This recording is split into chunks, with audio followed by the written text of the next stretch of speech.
আসসালামু আলাইকুম, সবাইকে স্বাগতম। প্রিয় শিক্ষার্থী বন্ধুরা, আজকে আমি এই যে আইসিটি বিষয়ের সংখ্যা পদ্ধতির উপর ভিত্তি করে এইচএসসি টেস্ট পরীক্ষায় ঝিনাইদহ ক্যাডেট কলেজের যে প্রশ্নটি এসেছিল সৃজনশীল, ওই প্রশ্নটি সঠিক সমাধানের চেষ্টা করব। তো সমাধানের জন্য তোমাদের সাথে আছি আমি মোহাম্মদ সিরাজুল ইসলাম। চলো শুরু করা যাক।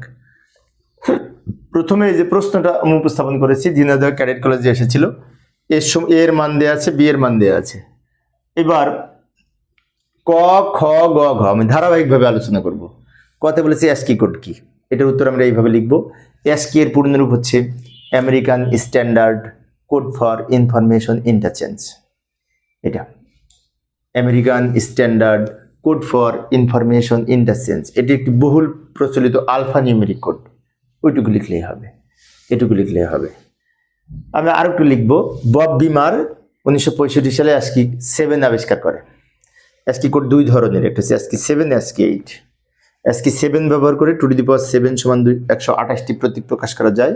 অ্যাসকি 8 ব্যবহার করে 2^8 = 256টি প্রতীক প্রকাশ করা যায়। মূলত ক নম্বরের জন্য উপরেটুকু লিখলে হবে। আমি আর একটু ব্যাখ্যা দিয়েছি, যদি এমসিকিউ আসলে আমরা পারি। এবার খ নম্বরে বলেছিল এই দুটোর যোগফল 10, ব্যাখ্যা করো। দুটো যোগ করলে 8 হয়, 8 দশমিক যদি হয়, দশমিকের অক্টাল হচ্ছে 10, এটা তো আমরা জানি। সেজন্য আমাদের এটা করে দেখাতে হবে। কিভাবে দেখাবো? এইভাবে। এক্ষেত্রে এত সমান, এটা সম্ভব। কিভাবে সম্ভব? এক্ষেত্রে বাম পক্ষ যদি দশমিক হয় আর ডান পক্ষ যদি অক্টাল হয় তাহলেই সম্ভব। যেমন বাম পক্ষ এই দুটো যোগ করে 8 হলো, এর অক্টাল নির্ণয় করে দেখাবো। 8 লিখলাম, অক্টাল করতে হলে 8 দিয়ে ভাগ করব, ভাগ করে অক্টাল নির্ণয় করব। ভাগফল 8, ভাগশেষ 0। আবার 1কে ভাগ করা যায় না, তখন এখানে 0, এই 1 এখানে লিখব। নিচ থেকে উপরের দিকে সাজিয়ে লিখলে উত্তর হবে 1, 0। ব্র্যাকেট দিয়ে ভিত্তি হিসাবে 8 লিখব, কারণ অক্টাল সংখ্যার বেজ হচ্ছে 8। এই হচ্ছে অক্টাল সংখ্যা। এবার গ নম্বরের জন্য আবার উদ্দীপকে ফিরে যাব। উদ্দীপকের গ নম্বরে বলেছে সংখ্যাগুলোকে দশমিক মানে রূপান্তর করো। এটাকেও দশমিক করব, এটাকেও দশমিক করব। আচ্ছা, যাই সমাধানের চেষ্টা করি। প্রথমে এটার দশমিক মান নির্ণয় করব। এক্সা থেকে দশমিক করার জন্য প্রত্যেকটাকে 16 দিয়ে গুণ করে পাওয়ার লিখব। যেমন লক্ষ্য করি, 9 লিখব, 9কে 16 দ্বারা গুণ, যোগ এফ এর মান 15, আর বি এর মান হচ্ছে, এখানে বি আছে না, বি এর মান 11, এফ এর মান 15, এখানে লিখে রাখলাম ছোট্ট করে। সরি, এফ এর মান 15, 15কেও 16 দ্বারা গুণ করব। তারপরে পয়েন্টের আগেরটুকু ব্র্যাকেট দিয়ে রাখলাম, পয়েন্ট যেখানে ছিল সেখানে প্লাস দিব। দেওয়ার পরে এই 5কে 16 দ্বারা গুণ করব, যোগ বি এর মান 11, 11কেও 16 দ্বারা গুণ করব। এবার পাওয়ার লিখব। এখন এই যে পয়েন্টের আগে ব্র্যাকেট দিয়ে রেখেছি, পয়েন্টের পরের দুটো ব্র্যাকেট দিয়ে রেখেছি সহজে বোঝার জন্য। পাওয়ার লিখবো। এবার এখান থেকে এদিকে লিখবো, আবার ওদিক থেকে ওদিকে লিখবো। দুই দিকে পাওয়ার লিখতে লিখতে চলে যাব। যেমন এইখানে হবে 0, 1, ওইখানে হবে -1, -2, এভাবে পাওয়ার লিখবো। এবার সরল করব। এটাকে পাওয়ার করলে 16 হয়, 9 16 144, যোগ এটাকে পাওয়ার 0 করলে 1 হয়, 15 1 15, যোগ এটাকে -1 পাওয়ার করে 16-র উপরে, এটা ক্যালকুলেটর ব্যবহার করে করব। -1 পাওয়ার করে যা পাবো তাকে 5 দিয়ে গুণ করলে এই সংখ্যাটা পাবো, যোগ -2 পাওয়ার করে 11 দিয়ে গুণ করলে এই সংখ্যাটা পাবো। এটা আমরা ক্যালকুলেটরে করে দেখব। কিন্তু ক্যালকুলেটর আমরা যারা ব্যবহার না জানি, যারা পাওয়ার জানে, যারা সায়েন্সের স্টুডেন্ট, তারা অনেকেই পাওয়ার নির্ণয় করতে পারবে, অথবা প্রয়োজনে আমাদের বড় ভাইদের সাথে হেল্প নিয়ে, আমার ক্যালকুলেটর থাকলে আমি দেখিয়ে দিতাম। তারপরে আমরা পাওয়ার করে যা পাবো তাকে এটা দ্বিগুণ করব। এবার সব যোগ করে এই সংখ্যাটি পেলাম, এটা দশমিক সংখ্যা, তার বেস 10 লিখেছি। এই এর মানটা দশমিকে বের করলাম, এবং বি এরও তো একটা মান ছিল, সেটাকেও দশমিক করব সেম ভাবে। তো যাই, অর্ধেক হয়েছে, গ এর অর্ধেক হলো, বাকি অর্ধেক এখানে করব। এই যে আবার বি সমান এত, এটা অক্টাল সংখ্যা, এটাকে দশমিক করার জন্য 8 দিয়ে গুণ করব। 2কে 8 দিয়ে গুণ করব, প্লাস 7কে 8 দিয়ে গুণ করব, প্লাস 6কে 8 দিয়ে গুণ করব।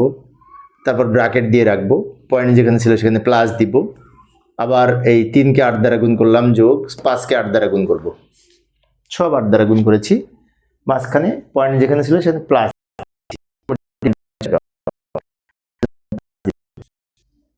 কারণ এটা আর এটা দুটো যোগ করি লাস্টে আমরা, সেজন্য প্লাস দিব।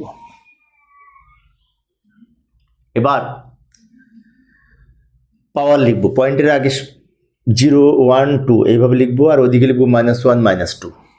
এবার সরল করব, এটাকে সরল করলে 28টা 64, 2 দিয়ে গুণ করলে 64 × 2 = 128, যোগ এটাকে পাওয়ার করলে 8, 8 কে 7 দিয়ে গুণ করলে 27টা 56, যোগ 8 কে পাওয়ার 0 করলে 1, 1 কে 6 দিয়ে গুণ করলে 6 কে 6, যোগ এটাকে -1 পাওয়ার করে 3 দিয়ে গুণ করলে এটা হয়, -2 পাওয়ার করে 5 দিয়ে গুণ করলে এটা হয়, সবগুলা যোগ করে এটা পাবো। দুইটা সংখ্যাকে দশমিকে রূপান্তর করতে বলেছিল, 10 ভিত্তিক সংখ্যায় রূপান্তর করে দেখাইলাম। এটা ছিল আমাদের ক নাম্বারের সম্পূর্ণ অংশ, তাই না? গ এর সম্পূর্ণ হলো। আবার উদ্দীপকে ফিরে যাব। ঘ থেকে বলেছিল, দেখবো ঘতে বলেছে এ এবং বি এর যোগফল হেক্সাডেসিমেলে প্রকাশ করো। দারুণ, মানে এই দুইটা যোগ করে হেক্সাডেসিমেলে প্রকাশ করব। এখন এইটা হেক্সা, এটা অক্টাল, হেক্সার সাথে তো অক্টাল যোগ করা যাবে না। হ্যাঁ, আমরা একটা কাজ করতে পারি, যে গ নাম্বারে আমরা দুইটাকে দশমিকে রূপান্তর করেছি না, তো ওই দুইটাকে আমরা যোগ করি, তাহলে নর্মাল নিয়মে যোগ করব দশমিক সংখ্যা। দশমিক যোগ মানে কি, আমরা মেট্রিকে যা করেছি নর্মাল নিয়ম। লক্ষ্য করি, এই যে এখানে আমি লিখে একটু দ্রুত লিখলাম সময় সেভ করার জন্য। এটা হচ্ছে এ এর সমতুল্য দশমিক মানে এটা, বি এর মানে এটা, এর দশমিক মানে এটা, ওটা গ থেকে প্রাপ্ত, এই যে লিখে রাখলাম। এটা হচ্ছে গ থেকে, এই যে গ হতে প্রাপ্ত দুইটা সংখ্যা, গতে যে নির্ণয় করেছে ওখান থেকে লিখে নিলাম। আচ্ছা, এখন তো যোগ তো আমরা করতে পারবো। যোগ যখন করব তখন মোড চেঞ্জ করব। পয়েন্ট তো মোড চেঞ্জ করলে তো মোড কাজ করে না, তাই মোড বাদ দিয়ে, মোড আমরা যদি চেঞ্জ করে থাকে বাদ দিয়ে নর্মাল মোডে আনবো ক্যালকুলেটারে। নর্মাল মোডে আমরা সাধারণ গণিত যে মোডে করি, সেই অবস্থায় থেকে এই দুটো যোগ করব। যোগ করে নিচে লিখে দেবো যোগফল। যোগফল নিচে লিখে দেবো। এই যে 8 আর 3 কত, 13, 8 আর 5 13, 13 3 হাতে থাকে 1, হাতে থাকে 1 আর 6 7, 7 আর দিয়ে কত 9, হাতে কিছু থাকে না, ওই নর্মাল যোগ। আর সেজন্য দেখাইলাম না, নর্মাল যোগ কে না পারি, তাই না? সে হাই স্কুলে শিখেছি, প্রাইমারি স্কুলে শিখেছি। যাই হোক, এখন আমাদের কি বলেছিল, দুইটা যোগফলকে হেক্সাডেসিমাল করতে, তাহলে এটাকে হেক্সাডেসিমাল করব।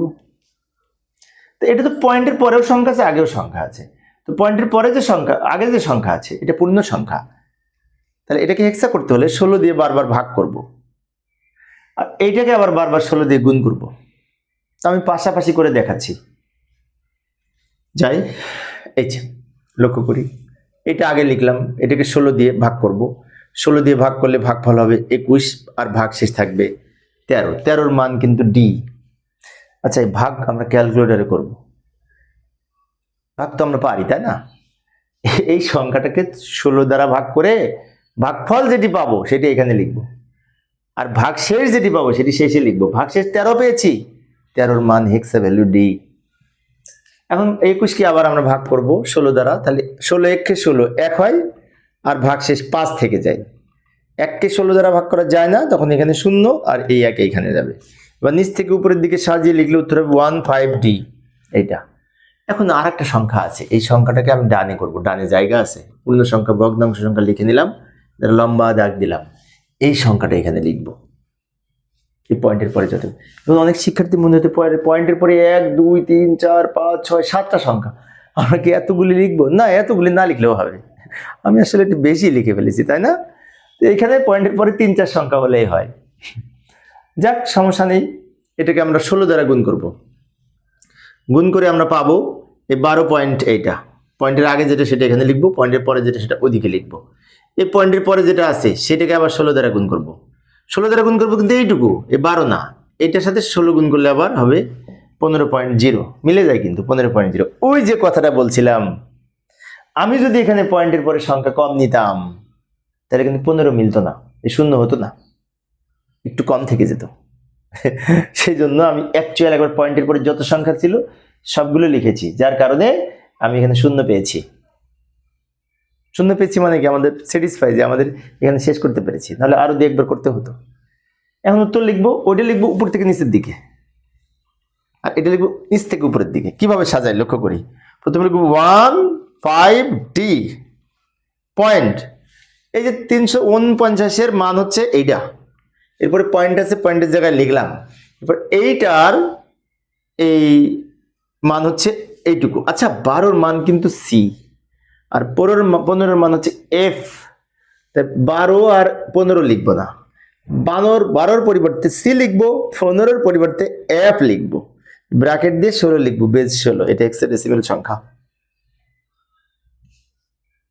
তো আশা করি তোমরা এখন পারবে। তো প্রিয় শিক্ষার্থী বন্ধুরা, এই ছিল আজকের আলোচনা। আমি শিক্ষার্থীদের অনুরোধে অল্প অল্প করে আলোচনা করি, যাতে শিক্ষার্থীরা বোরিং ফিল না করে। পরের বোর্ডে কোনটা করবো একটু দেখে যায়। কুমিল্লা ক্যাডেট কলেজের প্রশ্নটি সমাধানের চেষ্টা করব। দেখার আমন্ত্রণ রইল। খোদা হাফেজ।